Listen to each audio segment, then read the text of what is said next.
If you're thinking about spending money on games in 2025, hold that card right there, because seriously, after seeing what's coming in 2026, any purchase now will feel like instant regret. Today we're going through the list of the most insane releases that have ever appeared in a single year. The ones that make you look at your library and think, why did I buy this again? So let's see why you shouldn't buy absolutely anything in 2025. I'm Matthew, and the video is about to start. Heroes? Well, we've all seen them, haven't we? Swanning about the place with their disproportionately high cheekbones and comically massive weapons. Wanker. Roughing up bandits, because they like to rough up bandits. Crimson Desert, scheduled for release on the 19th of March 2026, is one of those games that generates a wave of expectation that is difficult to contain, especially for those who are fascinated by open worlds and intense action. Since I saw the first trailers, it has become clear that Pearl Abyss is betting heavily on the single-player experience, creating a medieval universe full of mysteries, conflicts, and supernatural threats. You take on the role of Cliff, leader of a group of mercenaries trying to survive and restore the honor of his family, the Grey Manes, after a devastation caused by the rival faction Black Bears. What is already striking is the variety of systems that Crimson Desert promises. The combat is dynamic, mixing sequences of melee attacks, elemental magic such as fire and lightning, and even fights against giant creatures and dragons.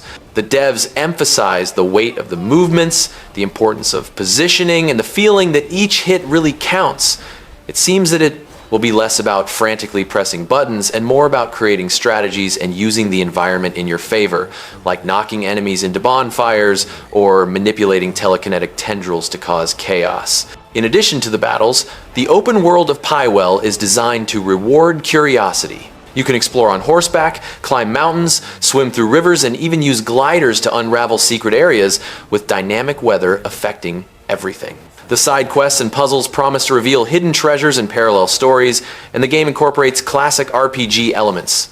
Dialogues full of decisions, alliances, and optional missions that really change the fate of the characters and the world. These details increase the feeling of living a unique adventure instead of just fulfilling objectives marked on the map.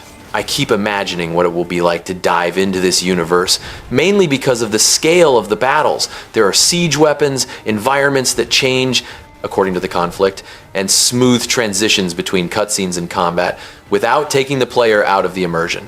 A highlight is that, unlike massive MMORPGs, Crimson Desert focuses on a personal journey, with a campaign marked by moral choices and the weight of the protagonist's past. Bringing this more narrative approach may be the differential that was missing to rival great solo sagas like The Witcher 3 and Elden Ring.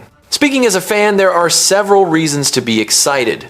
The devs delayed the game to ensure quality, which shows commitment to the details. The fact that it is built on Pearl Abyss's own engine guarantees stunning visuals and realistic weather effects, that dense medieval atmosphere, good for those who enjoy spending hours discovering stories and secrets. And, of course, fighting bosses that seem to come straight from the best fantasy books. My expectation is that Crimson Desert will not only deliver a technically impeccable world, but also manage to create those memorable moments that stay with us after finishing the game. If there is a chemistry between exploration, narrative, and combat, as the trailers suggest, this game has everything to be one of the great releases of 2026. And honestly, I'm already ready to spend entire afternoons exploring Pywell and getting lost in Cliff's decisions.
Gears E-Day is the kind of game that seems tailor-made for those who grew up with the franchise and wanted to see up close the moment when everything turned to hell in Sarah.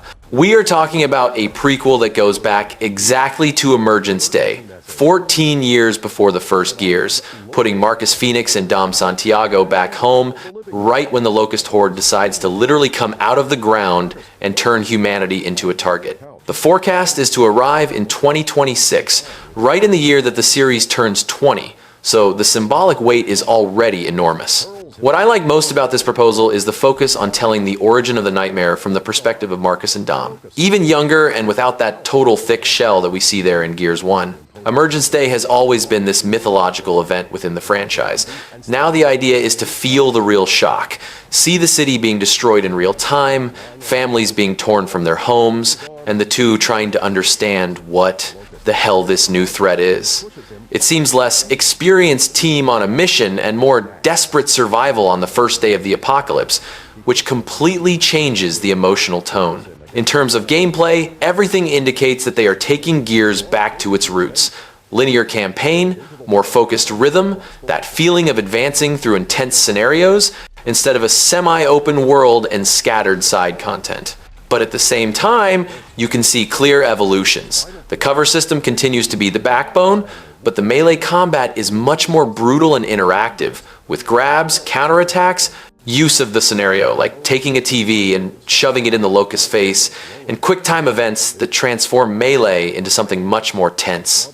It's as if they took the classic identity of the series and put steroids of modernity on top. A detail that makes me very excited is the care with the feeling of horror. E-Day is not just shooting at a monster, it's about seeing the city, of Kelowna being swallowed by emergence holes, with Locust appearing unpredictably, underground tunnels, naval attacks with those barges full of troops, and gigantic bosses that resemble the best moments of the original trilogy. Visually, with Unreal Engine 5 inches command, everything indicates a much darker atmosphere, full of smoke, debris, heavy lighting, almost a war and terror game in third person. It's the kind of atmosphere that makes you tense, even in a simple corridor shootout.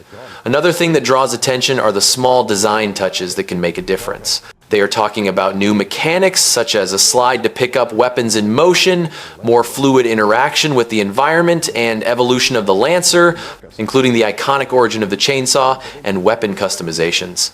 If they fit this well without turning into frills, it helps to make the gameplay more dynamic without losing the tank weight that Gears has always had. And honestly, revisiting ideas like alternative paths from Gears 1 or tougher challenges a la Judgment would be perfect to give replayability to the campaign. Speaking as a fan, Gears E-Day is the kind of announcement that sounds like a love letter to the oldest base of the franchise. 2026. Marking the 20 years of Gears and you going back to the day it all started is very symbolic.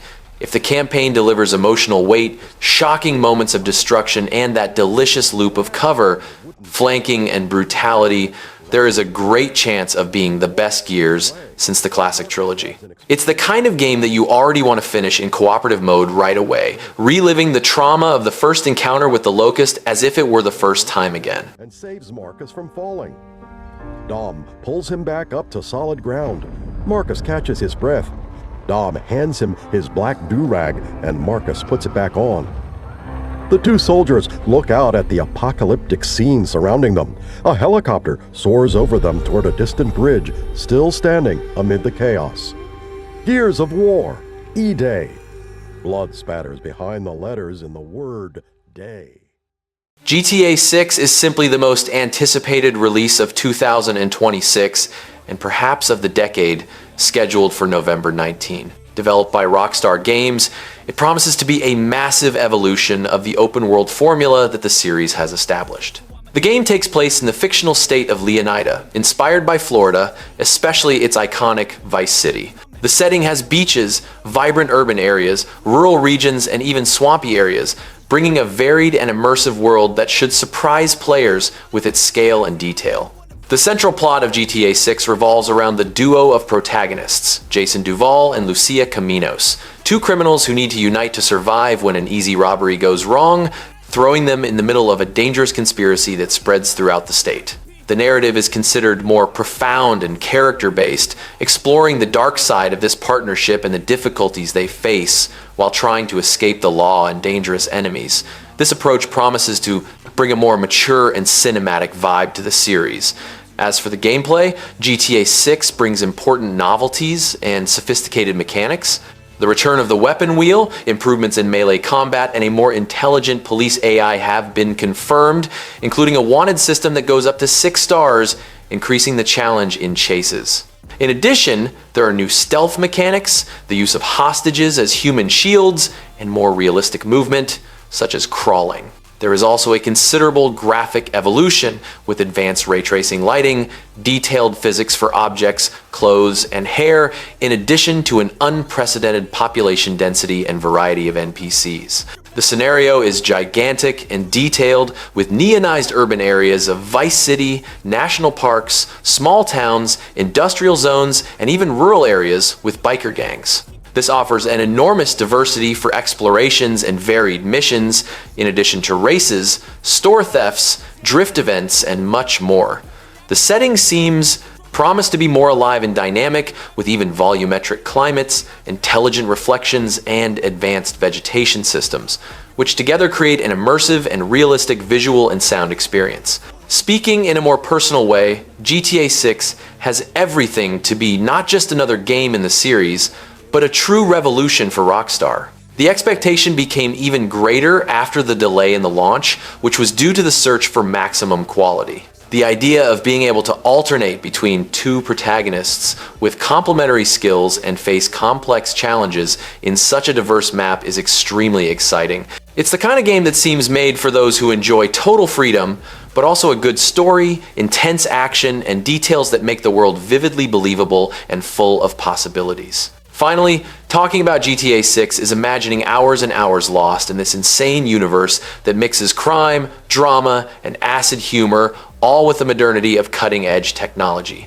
For those who grew up playing GTA, it is exciting to see the promise of Vice City Reborn in a modernized and completely immersive version. I am really looking forward to seeing how Rockstar will deliver this fusion of strong narrative, gameplay, and an open world so alive that it seems like one more character. If there is a game that will mark 2026, this is definitely GTA 6. I got a lot of shit to say, so I'ma do this every day. I'll be writing things until I'm fucking buried in my grave. 6 feet deep under, but my body won't decay. Cause my messages are timeless, so they'll put them on display. Oh yeah, I rap with a certainty, I have a sense of urgency. A message for eternity, for everyone internally. I had some people burning me, but now they fucking learn to see I ain't the one to fuck with. Now they looking nervously, and I don't really care what you think of me respectfully. You can kick rocks if you think you're fucking better, see. I will outwork you, turn you to an enemy.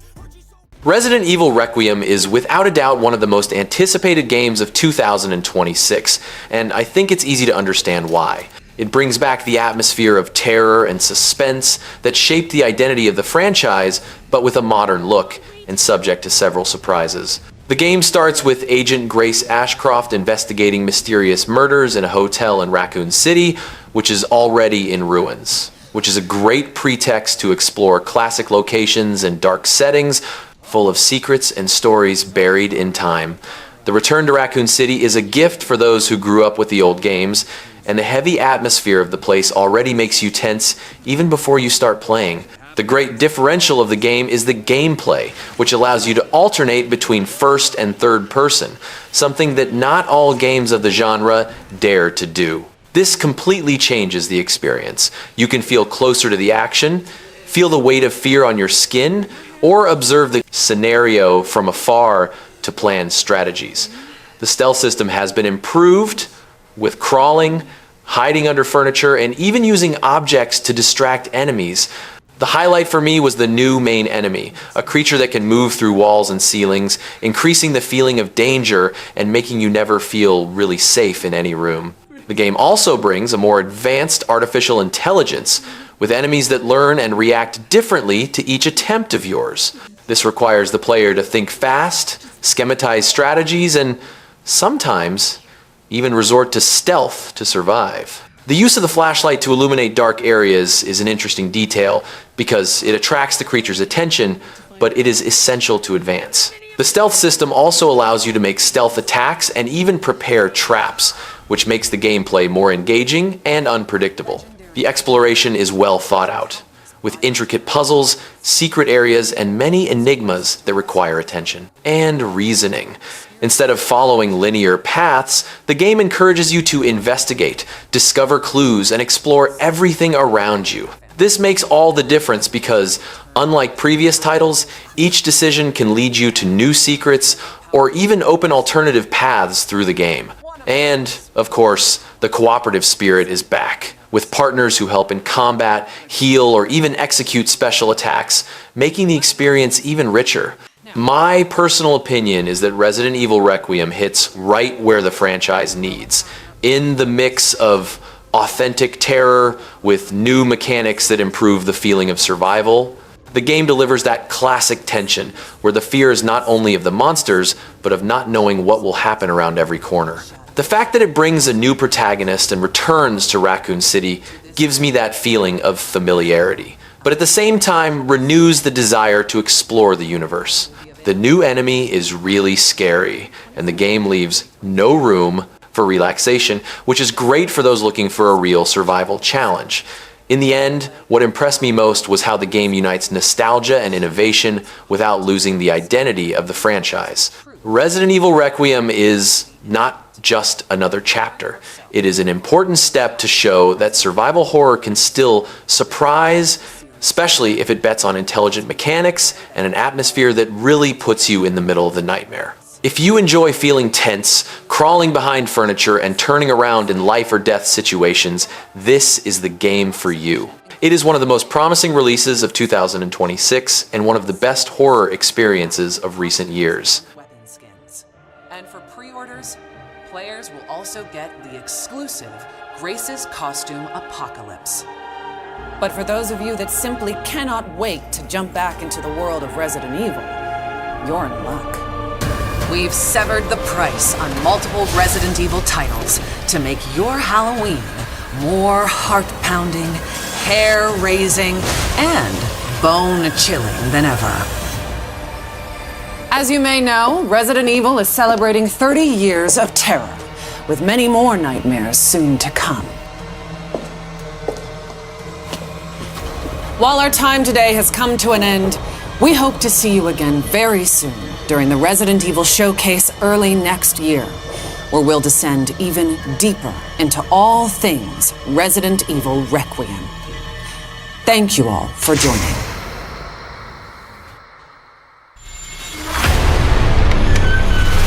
Alyssa died 8 years ago. Perhaps it's time for you to face the past. Grace. They're coming. Grace, confront that fear.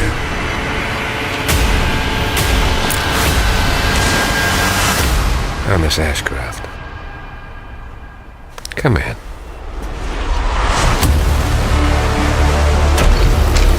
What is happening here?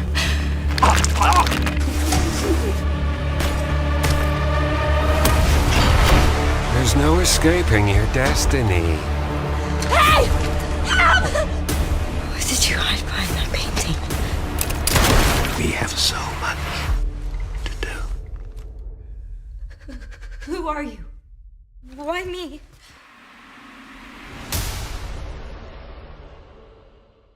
Marvel's Wolverine is going in the direction of being that solo hero game that we keep asking for. Focused, brutal, with its own identity and not just Spider-Man with claws. It arrives exclusively for PS5 in the fall of 2026, with Insomniac clearly treating Logan as a more mature, more violent, and more down-to-earth character, both in tone and aesthetics. The feeling is of a project designed to catch the PS5 generation at its peak, taking advantage of everything from graphics, almost instantaneous loading, combat full of blood particles, and heavier physics. In terms of story, everything indicates that it will be a game well closed on Logan, nothing of Avengers movie in game form, and this, honestly, is what animates me the most. The references point strongly to his more adult phase in the comics.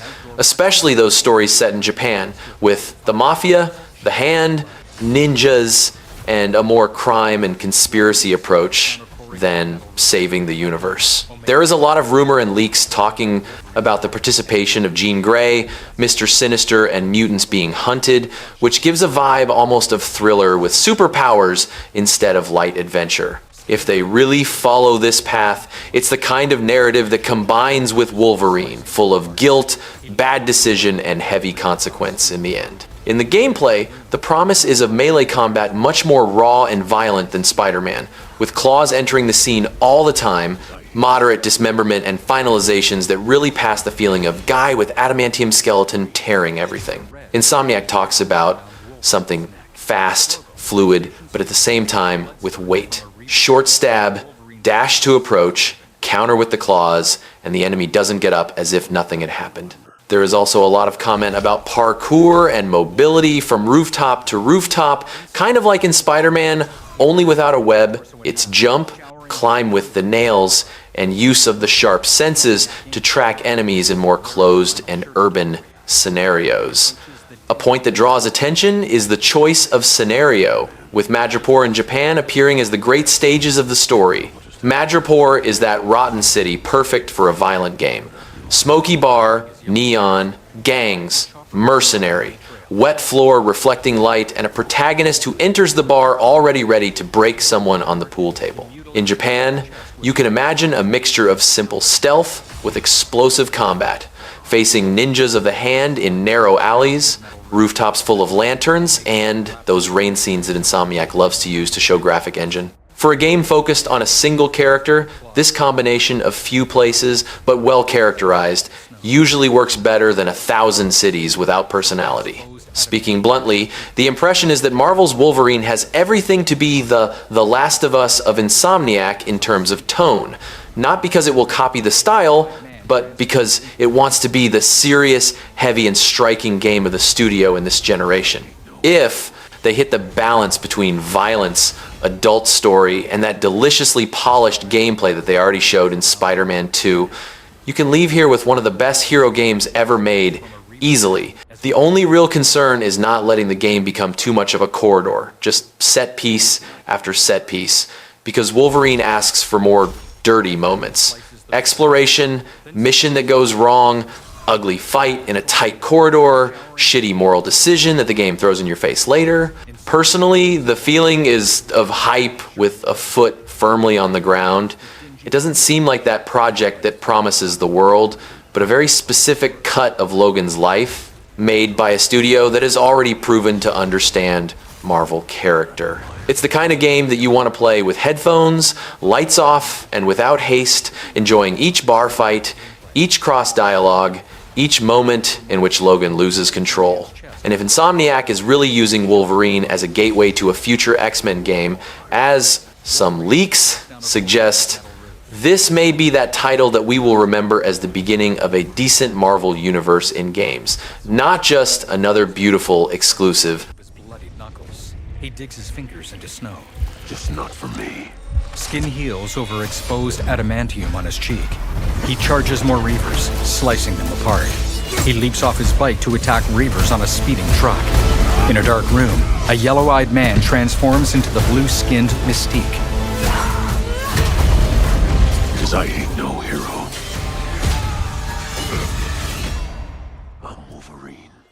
Fable is looking like that fantasy RPG that arrives to rescue a vibe that we almost don't see anymore. A messed up, sarcastic fairy tale world, but still epic and full of moral choices that really change the way the game sees you. It was pushed to 2026, is coming to Xbox Series and PC day one on Game Pass, and is being treated as a total reboot of the franchise, not as a traditional Fable 4. The feeling is that Playground wants to use all the detailed open world experience of Forza Horizon to create an Albion that is beautiful, dense, and at the same time, ridiculous in the best possible way. In terms of tone, what's most exciting is seeing that naughty, somewhat dry British humor is still going strong. The trailers have already shown NPCs making fun of the concept of a hero, a giant complaining about life, and a vibe of everyone here is kind of an idiot, including you. Which is very much the face of the old Fable games. It's not an RPG that tries to be ultra serious like The Witcher all the time. It's more of a mocking fairy tale with social satire, English pub humor, but with a background story that seems to maintain an emotional and moral weight behind the nonsense. In terms of gameplay, everything indicates that they are modernizing the classic formula without throwing away what worked. So that trio of combat with sword, magic, and ranged attacks returns, but with a much heavier and more responsive feel, taking advantage of the engine and know-how of the Forza people for smooth animations, particles, and decent physics. The devs and previews talk about quests with consequences, the hero's fame, choices that change how the world reacts to you, and that morality system that has always been a hallmark of the series, only more refined, less cartoonish than blonde hair equals good, horns equals bad. The world of Albion, from what has been shown, looks like it's going to be a character in its own right. Visually, the game is going for a more realistic style, but still with a touch of exaggeration in the proportions, colors, and creatures, and that gives it its own face that differentiates it from other generic medieval RPGs. The previews highlight varied regions, dynamic weather, and a map that seems large, but not just to fill it with icons. It's the kind of scenario where you want to walk slowly, look at the crooked houses, listen to NPCs talking nonsense, and stumble upon a bizarre mission that starts with a joke and ends more seriously. Personally, the feeling with Fable is back home, even though it's a reboot, and that's rare. This balance of goofy humor with a fantasy that still manages to be magical and cynical at the same time is something that almost no one does today, and seeing that Playground seems to have understood this Britishness of the series has made me much more comfortable with the fact that Lionhead isn't in charge.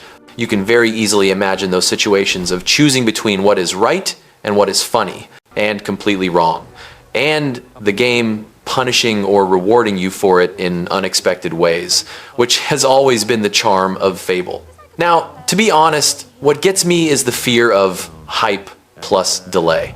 Fable was announced a long time ago, became a kind of living legend of Xbox showcases, was delayed to 2026, and there are still rumors that it may be delayed even further, so it's hard not to be wary of too long a development. But at the same time, seeing solid pre-alpha gameplay, hearing the Xbox people say that the game needs more time precisely to reach the level they want, gives the impression that it's better to hold back the anxiety now to receive a well-rounded RPG with sharp humor, a really fun choice system, and a world that you'll want to revisit for years. Make the most of her gift. But you know what it's like when you're young and you have a point to prove. I tell you, this kid, she had it all. The skill, the talent, the power. She was something else, all right. 007. First Light is very much the kind of game that makes you want to mark it on the calendar and cross off the days, because it finally seems like the James Bond that combines with modern video games, cinematic, but with freedom of approach, and without being tied to the face or tone of any specific actor from the films. It arrives on the 27th of March 2026 for PS5, Xbox Series, PC, and even Switch 2, with IO Interactive selling the idea of a young Bond, 26 years old, still kind of impulsive, still learning to be a real 007. Instead of the perfect agent, the game wants to show the guy who still makes mistakes, gets beaten up, and learns, which already makes the atmosphere much more interesting than just repeating the untouchable super spy. In the story, the approach is a totally original origin, inspired by the Ian Fleming books and various phases of the franchise in cinema, but without copying any specific film.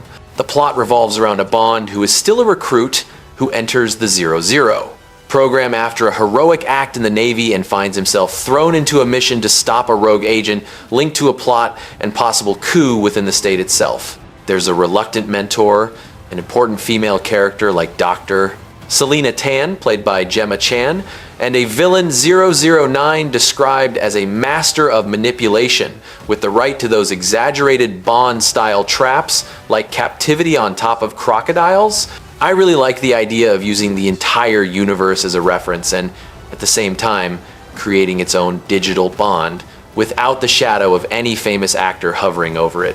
Where the game really shines from what has already been shown is in the mix of espionage with third-person action. You can play stealthily, deceiving guards, using light disguises and a watch gadget, but you can also go into the shootout, car chase, explosion, and giant set piece, because James Bond is also stylish chaos, not just tactical stealth. IO talks a lot about espionage your way, punch, shootout, infiltration with a gadget, or just brazenly passing by a guard with charm, all with freedom of approach within broader scenarios, almost espionage arenas, somewhat reminiscent of the Hitman philosophy, but with much more adrenaline and speed. That, for a 007 game, seems like the ideal mix. Not becoming a copy of Hitman, nor a brainless linear shooter. The locations also count a lot in favor. The game promises that classic Bond world tour, with colorful cities, casinos, secret facilities, futuristic bases, and missions that always end with an absurd escape in some iconic vehicle. IO is using the Glacier engine, the same base as Hitman, so the expectation is for very detailed scenarios, full of NPCs, routines, opportunities for improvisation, and that clean visual with plenty of room to play with the environment. I like the idea of each mission being almost a short film, chic presentation, tense infiltration, twist, villain's trap, heroic turn, and a completely over-the-top final sequence, just the way a Bond game should be. Personally, what excites me most about 007 First Light is seeing that IO isn't trying to make Hitman with a more expensive suit, but rather a complete spy fantasy with its own rhythm. The narrative part seems to respect those who like the more classic and charming side of the character, but at the same time updates Bond on themes such as behavior, relationship with women, and general posture, which was necessary for this character to work in 2026 without seeming like a walking museum. And this focus on showing the guy before he becomes the legend opens up space for error, failure, impulsiveness, and moments where you feel like you're still earning the right to be 007, which is much more interesting than starting out perfect. If we're talking straight as friends, 007 First Light has a strong smell of a game that, if it gets it right, will become a reference for how to use a giant franchise without becoming a hostage to it. The combination of IO masters in Secret Agent, original story, origin of the character, freedom of approach, and multi-platform release in 2026 easily places it among the most intriguing titles of that year. The only real concern is the balance between cinematic and playable. If they leave the hand too heavy on QuickTime events and corridors, it can kill a bit of the spy with options fantasy. But if they maintain the sandbox espionage DNA, only with the spectacle worthy of Bond, it has everything to be that game that we finish and immediately start asking for a sequel. Sorry for the mess, Bond. I wasn't expecting you quite so soon. Just need one more... Hang on. Oh, come on, you bit. Moment. There. Tactical simulation is now operational. Any questions? Please have questions.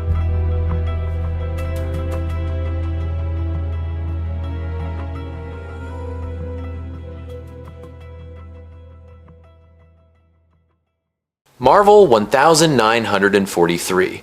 Rise of Hydra is a narrative action-adventure game developed by Skydance New Media under the direction of Amy Hennig, the legendary creator of the Uncharted series, and is scheduled to be released at the end of 2026 after 2 delays. The game is built on Unreal Engine 5 and promises to deliver an impressive level of cinematic visual fidelity, utilizing advanced features such as nanite and lumen to create an authentic and realistic Marvel universe set in World War II.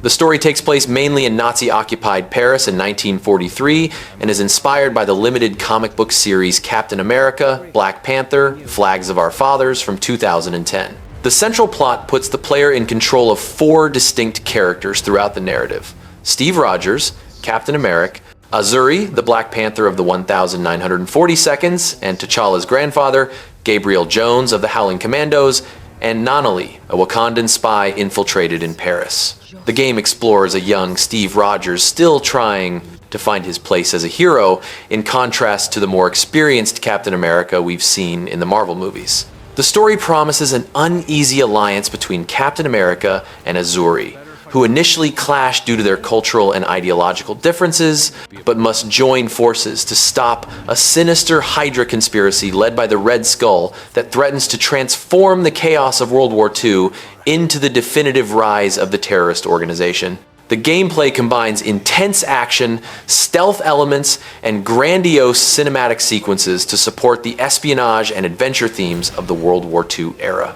Players will alternate between the four main characters at different points in the story, each offering unique abilities, from throwing Captain America's shield to using the Black Panther's claws and agility. Amy Hennig revealed that the game will explore the wonderful tropes of classic World War II adventure films, with plenty of intrigue, twists, fascinating characters, and interesting locations. The narrative is not connected to the MCU, which allows developers to freely explore new stories and creative territories. In addition to occupied Paris, the game will also feature Wakanda as one of the main locations, showing the secret kingdom still hidden from the outside world and protected by an impenetrable jungle. According to Hennig, Wakanda in this period is not interventionist, but events occur that lead them to the conflict to protect their interests as the world is getting smaller and technology advances.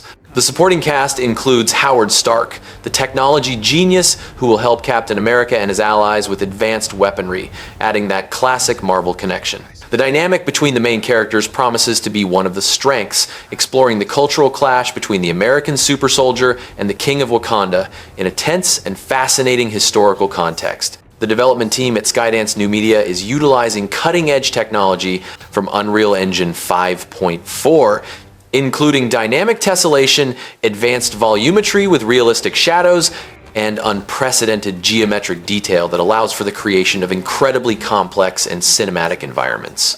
The game is being published by PlayOn after a partnership established in July 2024. Although the specific platforms have not yet been officially confirmed, it is expected to arrive at least for PS5, Xbox Series, and PC. Mark Bernardin, an experienced television and comic book writer, is co-writing the script alongside Amy Hennig, bringing additional narrative expertise to this ambitious project. Man, I'm gonna be really honest with you, this game makes me extremely excited, but at the same time nervous about all these delays.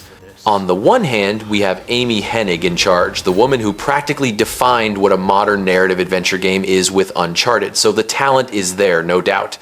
But 2 consecutive delays always raise that red flag, you know? At the same, putting Captain America and the Black Panther together in World War II is brilliant, especially because they are not tied to the MCU and can create something totally original.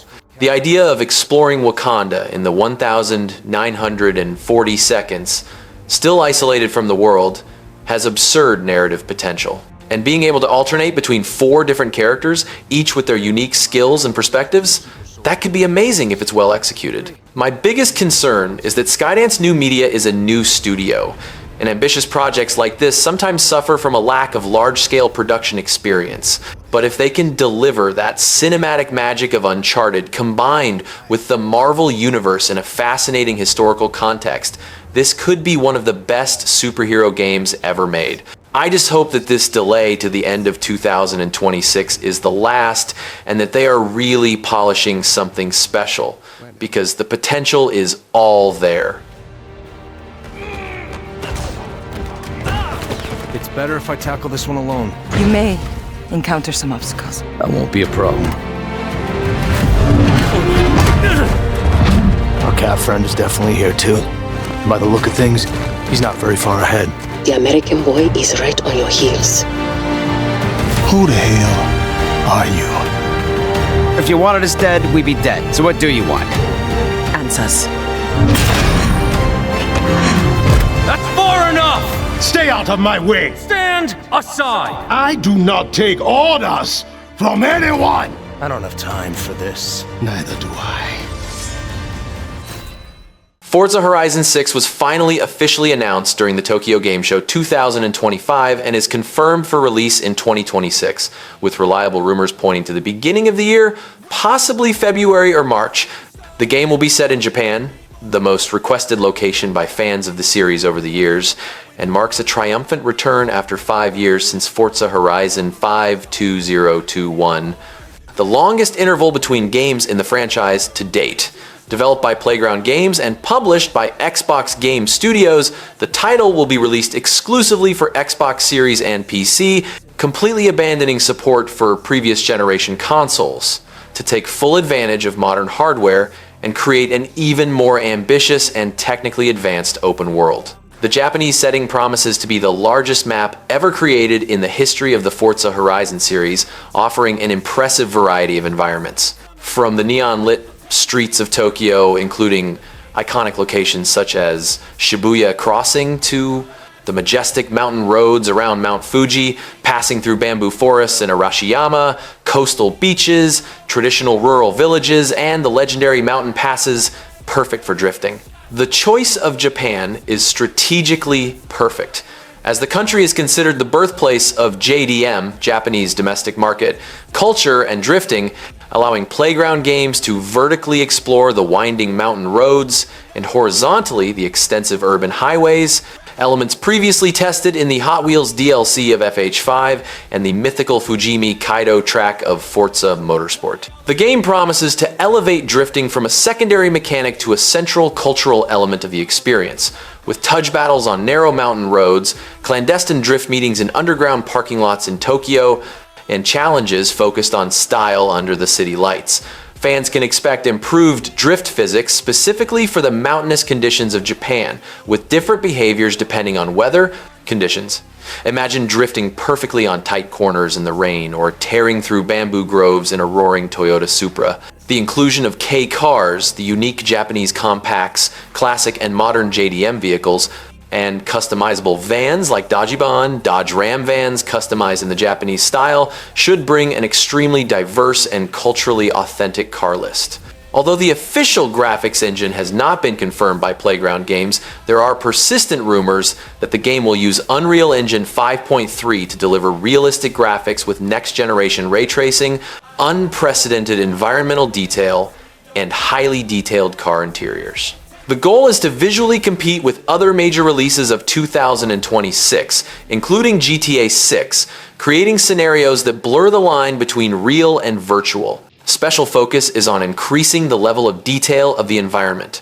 Denser and more realistic foliage, more responsive terrain, advanced atmospheric lighting, and the ability to render many more assets in an area at the same time, creating a truly next-gen feel that Forza Horizon 5 failed to fully achieve. The game will be released on day one on Xbox Game Pass and will have a version for PlayStation 5 planned for after the initial release in the Xbox ecosystem, marking the first time that the Forza Horizon franchise will officially arrive on Sony consoles. The release strategy seems carefully planned to avoid direct confrontation with GTA 6 delayed to May 2026, strategically positioning itself in the first months of the year to capture the attention of players before the mega launch of Rockstar. In addition to racing and drifting mechanics, fans are asking for a complete overhaul of the PvP system, new modes for the Horizon Arcade, more densely populated urban areas, and a larger selection of common and compact cars to balance the supercars. Man, I'm very hyped for this game, but with cautious optimism, you know?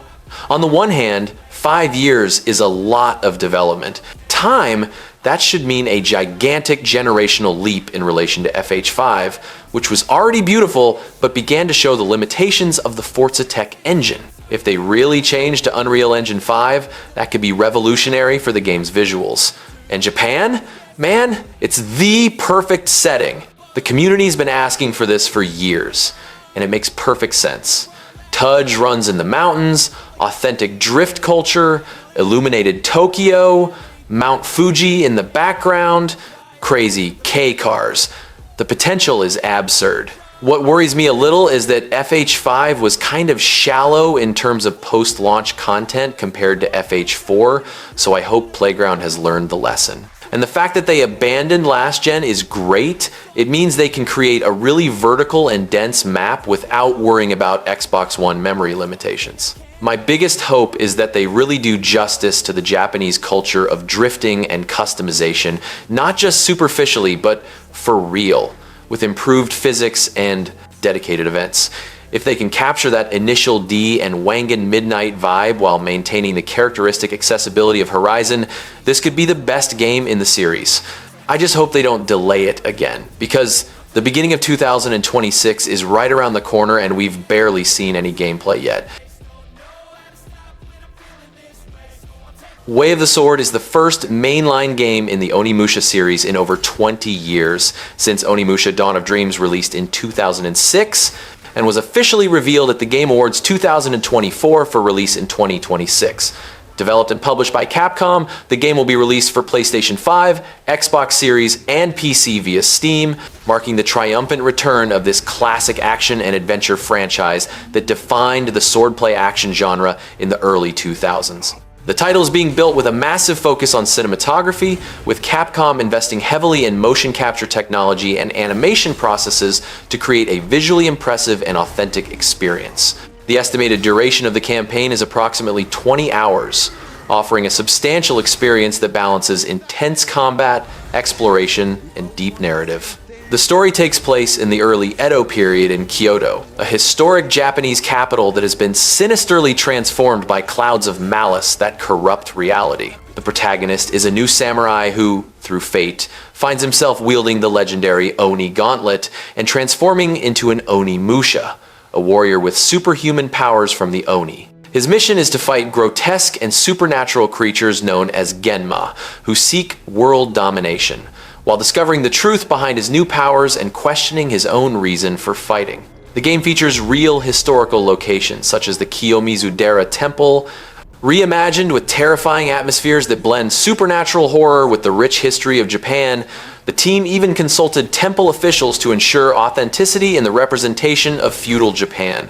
The combat system is centered on precision, based on timing, observation, and discipline, rewarding strategy rather than brute force. The game expands the franchise's signature mechanic, the one-hit lethal counterattack system, with modern refinements such as a dynamic limb targeting system that alters enemy reactions.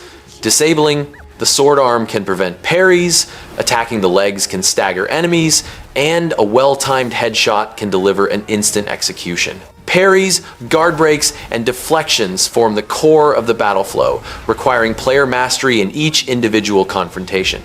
Capcom has placed particular emphasis on the satisfaction of slicing enemies, with real martial arts choreography captured in motion capture to create an authentic sense of weight, precision, and danger in each duel. The Oni Gauntlet returns as a central mechanic, allowing players to absorb enemy souls in the middle of battle to restore health and unleash devastating special moves. Deciding when and how to absorb enemy souls in the heat of intense combat will be key to victory. The Gauntlet also evolves as the story progresses, transforming visually and unlocking new abilities as the protagonist Musashi grows in strength and determination. In addition to combat, the Gauntlet is used in puzzle solving through the Oni. Sight mechanic, revealing hidden paths, interacting with cursed objects sealed by demonic energy, and unleashing devastating elemental finishers. The game creates a duality between the spiritual and physical worlds, with realms invisible to the common eye that drive both narrative and exploration. The visual presentation utilizes advanced lighting and particle systems to heighten the tension of each confrontation, with sparks flying from blade clashes and demonic energy emanating from mortal wounds. The environments of Kyoto are built with a mixture of historical authenticity and supernatural flair, creating a dark and terrifying atmosphere that captures the spirit of the classic Onimusha with next-generation detail. Detailed motion capture performances bring the sword duels to life with cinematic intensity, making each battle a visceral and memorable experience. Capcom is focusing on reactivating dormant IPs that have not had a new title recently, leveraging its rich library of content to produce high-quality and efficient titles. Man, I'm completely excited about this game. Like, I have no words! Onimusha was one of the most badass franchises on the PS2. and seeing Capcom finally bringing it back after 20 years is surreal. Capcom has been on an absurd streak lately. Killer Resident Evil remakes, Monster Hunter dominating, impeccable Devil May Cry 5, so I'm very confident that they'll do justice to the legacy. What excites me most is that they're not just throwing a remake on the market. It's a new game with a new protagonist, set in the Edo period in Kyoto, reimagined as a supernatural nightmare. That's exactly what the series needed. And the fact that they've invested heavily in motion capture with real fight choreography, consulted historical temples to ensure authenticity, and are aiming for a 20-hour campaign shows that it's not just a nostalgic cash grab, it's a serious project. The combat system seems to have evolved perfectly. It maintains that classic one-hit counter kill that made you feel like a samurai master, but adds modern layers like dynamic limb targeting and expanded Oni gauntlet mechanics. My only concern is whether they'll be able to balance the difficulty. Onimusha has always been challenging but fair, and with Souls-like games having dominated the genre, I hope they don't fall into the trap of making it difficult just for the sake of being difficult. If they can capture that dark and tense atmosphere of the original with modern graphics and gameplay, this will easily be one of the best games of 2026. I'm already counting the days.